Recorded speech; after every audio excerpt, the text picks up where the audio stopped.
ഇന്നത്തെ ക്ലാസ്സിൽ നമുക്ക് പഠിക്കേണ്ടത് മലയാളത്തിൽ ചില വ്യഞ്ജനാക്ഷരവും കൂട്ടക്ഷരവും ഒക്കെ ഇംഗ്ലീഷിൽ വരുമ്പോൾ അതിൽ നമ്മൾ ഒരു ലെറ്ററോ അല്ലെങ്കിൽ അതിലധികം ലെറ്ററോ ഒക്കെയാണ് ഉപയോഗിക്കേണ്ടി വരുന്നത്. അപ്പം അതെങ്ങനെയാണെന്നുള്ളതാണ് ഇന്ന് നമ്മൾ പഠിക്കുന്നത്. അപ്പോൾ കഴിഞ്ഞ ക്ലാസ്സുകളിൽ വളരെ വ്യക്തമായിട്ട് പ്രൊനൗൺസിയേഷൻ്റെ രീതികളൊക്കെ ഞാൻ പറഞ്ഞിട്ടുണ്ട്. അപ്പോൾ ആ ക്ലാസ്സുകൾ കണ്ടിട്ടില്ലാത്തവർ ആ ക്ലാസ്സുകൾ കാണുക. അപ്പം തന്നെ ആദ്യമായി കാണുന്നവർ സബ്സ്ക്രൈബ് ചെയ്യുക, ബെല്ലൈക്കൺ കൂടി ഒന്ന് പ്രസ് ചെയ്യുക. ഇതിൻ്റെ കൂടെ നമ്മൾ എക്സസൈസ് ഏറ്റവും ലാസ്റ്റ് കൊടുക്കുന്നുണ്ട്. ആ എക്സസൈസുകൾ ചെയ്യാൻ മറക്കരുത്. ഓക്കെ. അപ്പോൾ ഇവിടെ നമുക്ക് ഇപ്പം നമ്മൾ ഖ, ഇപ്പം ക കഴിഞ്ഞു. ക എന്ന് പറയുന്ന കെ ആണെങ്കിൽ ഖ എങ്ങനെ എഴുതും?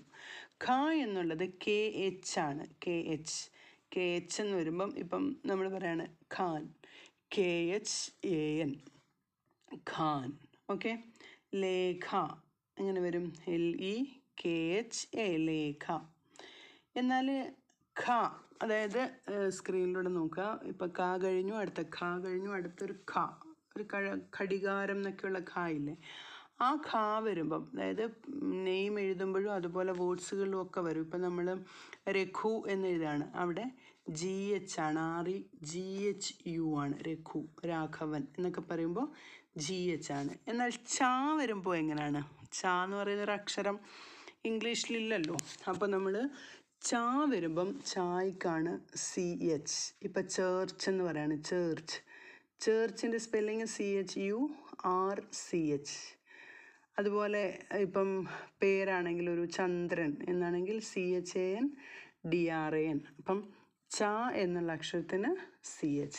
ഖ ആണെങ്കിൽ KH, അടുത്ത ഘ ആണെങ്കിൽ GH, ചായാണെങ്കിൽ CH.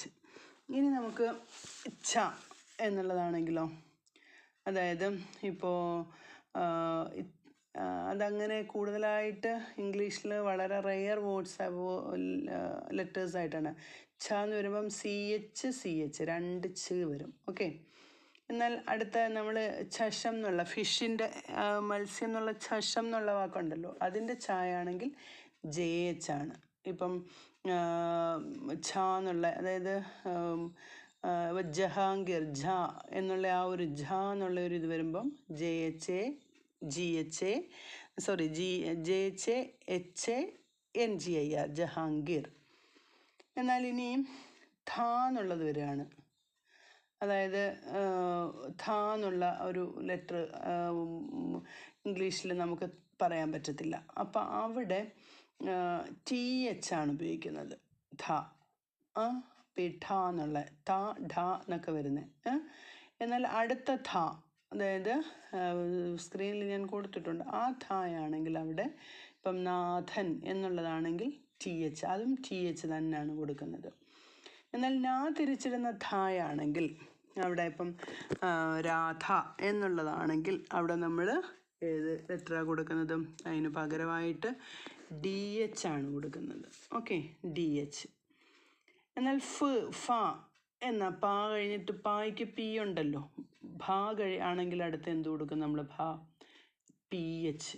അടുത്ത ഭായ്ക്കോ BH. ഇപ്പം ഭാരതം, BHARA അല്ലെങ്കിൽ RATH, ഭാരത്.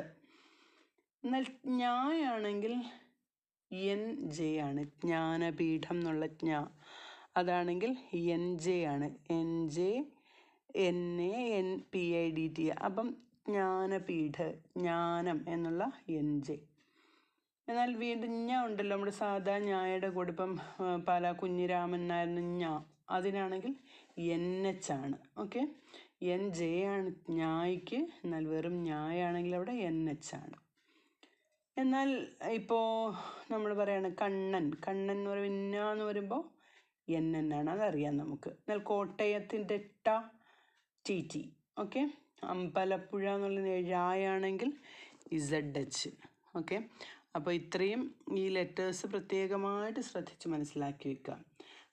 ഖ എന്നാണെങ്കിൽ KH, നെക്സ്റ്റ് ഖ ആണെങ്കിൽ GH, ചായാണെങ്കിൽ CH, ഛ ആണെങ്കിൽ CH, ദെൻ ഥ ആണെങ്കിൽ, അതായത് ഥ എന്നുള്ളതാണെങ്കിൽ JH.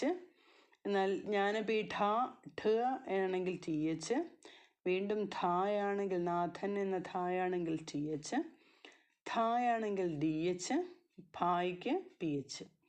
നെക്സ്റ്റ് ഭ ആണെങ്കിൽ BH. ഇനി ജ്ഞ എന്നുള്ളതിന് NJ ആണ്, ഞ്ഞ എന്നുള്ളതിന് NH ആണ്, ന എന്നതിന് NN ആണ്, ട എന്നതിന് TT, ദെൻ ജ എന്നതിന് ZH ആണ്. അപ്പോൾ എന്നാൽ ഇത് ഇപ്പം നമ്മൾ THE ദ എന്ന് പറയില്ല, ആ ദ തന്നെയാണ്, ആ TH തന്നെയാണ് ഇത്. ഇപ്പം ദിസ്, ദാറ്റ്, തിങ്ക്, 1000 എന്നൊക്കെ വരുമ്പം അവിടെ TH തന്നെ ഉപയോഗിക്കും. എന്നാൽ ഷ് എന്നതിന് ഇപ്പം നമുക്കറിയാം, ഇപ്പം പശു എന്നുള്ള ആ ഷായും ഉണ്ട്, കഷായം എന്ന ഷായും ഉണ്ട്. ഇത് രണ്ടിനും നമ്മൾ ഉപയോഗിക്കുന്നത് SH എന്നാണ്, അല്ലെങ്കിൽ എസ് ആണ്. ഓക്കെ. എന്നാൽ CH എന്ന ലെറ്റർ ആണെങ്കിൽ നമ്മൾ ച എന്ന് ചീക്കെന്ന് ഉപയോഗിക്കും. ഇപ്പോൾ CHEEK ചീക്ക്. എന്നാൽ ക എന്ന് ഉപയോഗിക്കും. അതായത് ഇപ്പോൾ ക്യാരക്ടർ അല്ലെങ്കിൽ കെമിസ്ട്രി, നിങ്ങൾക്കറിയാം കെമിസ്ട്രി CH ആണ്. അപ്പോൾ അവിടെ ക എന്ന് ഉപയോഗിക്കും. ചീക്കെന്നുള്ളതിനകത്ത് CH ഉപയോഗിക്കും. ഓക്കെ. ഇനി കിങ് എന്നാണെങ്കിൽ ഇങ് എന്നുള്ളതിന് ഏതാണ്? ഗ ഇതിനെല്ലാം ഉപയോഗിക്കുന്നതാണ് NG എന്നുള്ളത്. കിങ്, ഗ്യാങ്, സോങ് ഇതെല്ലാം.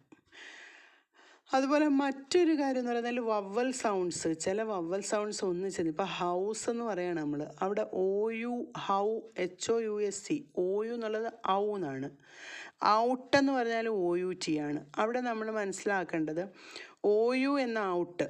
ഇപ്പം AU ആണെങ്കിലോ, AU എന്നുള്ളത് ഇപ്പോൾ കോട്ട് അല്ലെങ്കിൽ ടോട്ട് എന്നൊക്കെ വരുമ്പോൾ AU, TAU GHT, CAU GHT, ഇത് കോട്ട് എന്നാണ്. ഡിയർ എന്ന് വരുമ്പം DEAR, ഇയ എന്നുള്ള ഉച്ചാരണമാണ്. എന്നാൽ AI വരുമ്പോൾ എയർ അല്ലെങ്കിൽ ഫയർ. ഓക്കെ. ഇനി OY വരുമ്പോൾ ബോയ്. അതുപോലെ I വരികയാണ്, ഇപ്പം EI വരികയാണ്, അപ്പോൾ വെയിൻ, VIN, വെയിൻ.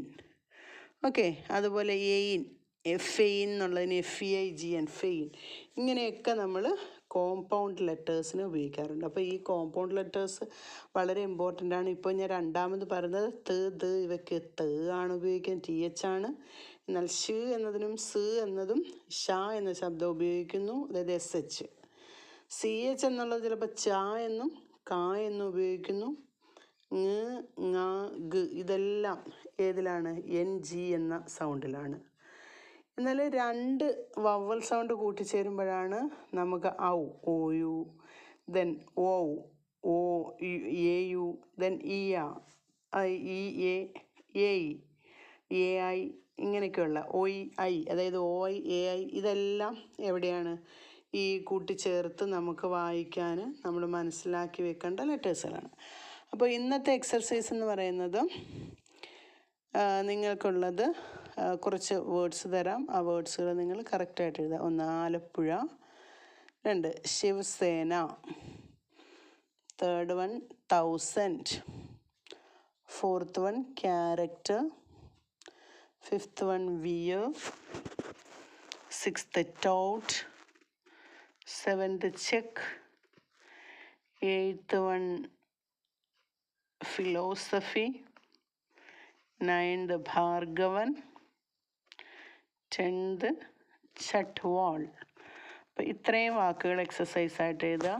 ആദ്യമായിട്ട് കാണുന്നവരാണെങ്കിൽ സബ്സ്ക്രൈബ് ചെയ്യുക, like, share and comment. Thank you for watching. Signing off.